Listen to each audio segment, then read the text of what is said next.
정례 브리핑을 시작하겠습니다. 코로나19 감염병 상황에서 예방접종의 중요성은 아무리 강조해도 지나치지 않습니다. 60세 이상 어르신들이 코로나에 감염되면 많은 경우 중증으로 이완되고 또 100명 중에 5명 정도는 사망으로 이어질 수 있을 정도로 굉장히 치명적입니다. 우리나라 사망자의 95%가 65세 이상 어르신들입니다. 하지만 예방접종으로 이를 막을 수가 있습니다. 우리나라에서 기존에 접종받으신 어르신들에 대한 예방접종 효과를 분석해본 결과 약 85% 이상의 효과가 있었고 또 감염되더라도 치명률을 낮춰서 사망 예방 효과는 현재까지는 100%로 나타나고 있습니다. 이러한 예방접종의 효과로 지난 2월 말부터 접종을 시작한 요양병원과 요양시설의 집단 감염은 지난 2월에는 16개소에서 발생했으나 4월에는 6개소로 감소했습니다. 최근 대전의 한 요양원에서 집단 감염이 발생했지만 1차 예방접종 후에 항체 형성 기간인 2주가 지난 대상자의 예방접종 효과는 92%로 확인이 되었습니다. 또한 최근에 성남의 요양병원 집단 감염 사례에서도 예방접종을 받으신 분에서는 아직까지는 감염자가 발생하지 않고 있는 상황입니다.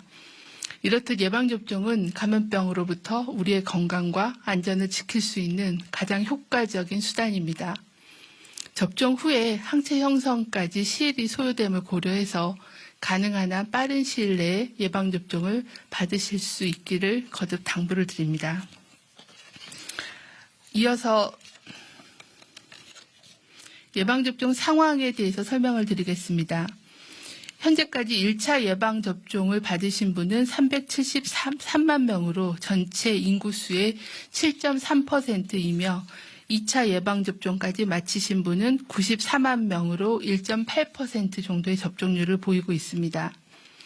예약 상황은 지난 5월 6일부터 시작된 70세에서 74세 연령대의 어르신의 경우는 124만여 분께서 접종을 예약하셔서 예약률이 58.3%입니다. 지난주부터 예약이 시작된 65세에서 69세 연령대의 예약률은 49%, 60세에서 64세 연령대 예약률은 29.9%로 예약이 계속 진행 중에 있습니다. 60세 이상 어르신들의 예방접종 예약은 6월 3일까지 계속되며 자녀 등 보호자가 대신해서 예약하실 수 있으므로 온라인을 통해서 예약하시면 24시간 편리하게 예약하실 수가 있습니다. 또한 주소지와 관계없이 평소 다니시던 병원이나 편하게 가실 수 있는 의료기관을 택해서 예약하실 수 있으니 반드시 예약해 주시기를 거듭 당부를 드립니다. 다음은 백신 공급 상황에 대해서 설명을 드리겠습니다. 지난주에 공급된 아스트라제네카 백신 총 143만 회분이 2차 예방접종을 위해 전국 의료기관으로 배송되고 있습니다. 이에 더해서 개별 계약된 아스트라제네카 백신 106만 8천 회분이 오늘 공급되며 6월 첫째 주까지 순차적으로 556만 회분이 추가로 공급될 예정입니다. 이번 백신은 오는 5월 27일부터 시작되는 60세 이상 1차 예방접종 시행 준비를 위해 오는 목요일부터 전국의 접종 기관으로 순차적으로 배송이 이루어질 예정입니다. 또한 상반기 중에 개별 계약 또는 코박스를 통해서 도입 예정된 아스트라제네카 백신과 화이자 백신 1,832만 회분 중 750만 회분은 도입이 완료되었습니다. 나머지 1,082만 회분도 순차적으로 공급되어 계획대로 예방접종을 진행할 예정입니다. 오늘부터 예방접종 후 중대한 이상 반응이 발생했지만 인과성의 근거가 부족해 지원받지 못했던 환자분들에 대한 의료비 지원 사업이 시작됩니다. 이는 코로나19의 예방접종에 대한 국가 책임을 강화하기 위한 조치로서 코로나19 예방접종 후 중환자실의 입원 치료 또는 이에 준하는 질병이 발생했으나 피해조사반 또는 피해보상 전문위원회의 검토 결과 인과성 인정을 하기 시행되면서 피해 보상에서 제외된 환자를 대상으로 시행될 예정입니다. 지원 범위는 코로나19 백신 접종 후에 발생한 질환의 진료비에 대해서 1인당 1,000만 원 한도 내에서 지원하게 됩니다. 이번에 의료비 지원 사업은 이전의 접종자에 대해서도 소급하여 적용할 예정입니다. 다음은 현재까지 신고된 이상 반응의 의심 사례에 대한 상황을 설명을 드리겠습니다. 예방접종 시작 이후 현재까지 이상 반응 신고율은 전체 0.47%이며 근육통 또는 두통 등의 일반적인 사례가 95.8%를 차지하고 있고 여성이 전체 대비 여성의 경우에는 0.6%였으며 남성은 0.8% 정도의 신고율을 보였습니다. 연령별로는 18세에서 29세 사이의 연령층이 2.9%의 신고율을 보여 가장 높았으며 75세 이상 연령대에서는 0.1%로 가장 낮았습니다. 2차 접종이 본격화되고 있는 화이자 백신인 경우에는 1차 접종 후에 이상 반응 신고율은 0.15%였으나 2차 접종 후의 신고율은 0.19%로 다소 높았습니다. 연령이 낮을수록 2차 접종 후에 이상 반응 신고율이 높았고 반면에 75세 이상 어르신들에서는 1차, 2차 예방접종 후의 신고율이 0.13%로 비슷한 수준으로 낮았습니다. 예방접종 피해조사반의 인과성 심의 결과에 대해서 말씀을 드리겠습니다. 현재까지 진행된 12번의 심의회의를 통해서 사망사례 97건, 중증사례 101건에 대해 심의를 하였고 그중 인과성이 인정된 사례는 2건이었습니다.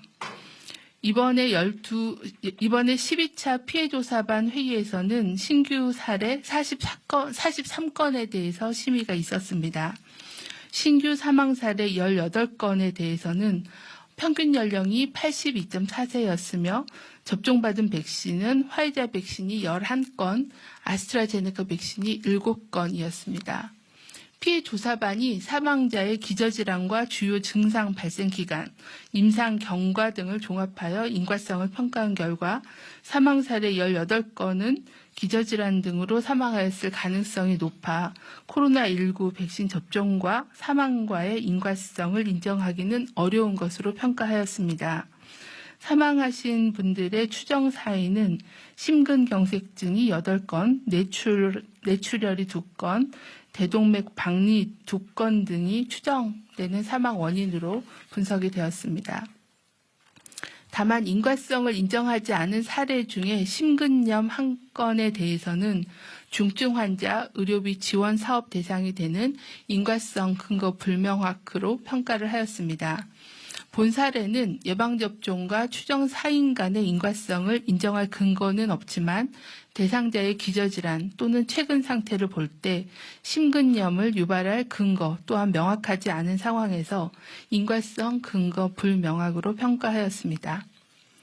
중증 사례 25건에 대해서도 예방접종 후에 주요 증상 발생 시점에서 기저질환, 전신적인 상태, 질환 발생 위험 요인 등을 고려할 때 백신보다는 다른 요인에 의한 이상 반응의 발생 가능성이 높아 인과성을 인정하기 어려운 것으로 평가하였습니다.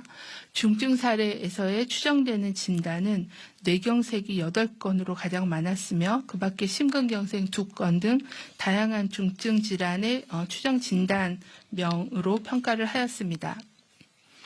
다음은 코로나19 주간 발생 동향에 대해서 설명을 드리겠습니다. 국내 발생 확진자는 최근 1주간 일일 평균 590명으로 지난주에 비해서 4.5%가 증가하였습니다. 수도권의 유행이 지속되고 있으며 호남권과 제주권도 집단 감염 발생으로 지난주에 이어 증가세가 지속되고 있는 상황입니다. 해외 유입 확진자는 최근 1주간 일일 평균 25.7명이 신고돼서 지난주 대비 3.7명이 증가하였습니다. 현재 전 세계적으로 소폭 감소세를 보이고 있으나 인도를 중심으로 동남아 지역이 전체 발생의 52%를 차지하는 등 해외 유입 및 국내 전파 위험은 여전히 높은 상황입니다. 위중증 환자와 사망자는 지난주 대비해서 소폭 감소하였으며 치명률도 최근 4주간 감소 추세였습니다. 연일 국내에서 500명대 후반의 확진자 발생이 지속되고 있고 확진자 접촉에 따른 감염 비중도 46.3%에 달하고 있습니다.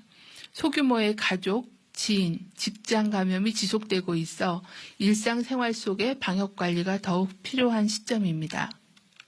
최근 영국 변이 바이러스의 집단 감염 발생이 증가하고 있고 또 인도 입국자 증가에 따른 지역사회 내의 변이 바이러스 확산 위험도 높아지고 있는 상황입니다.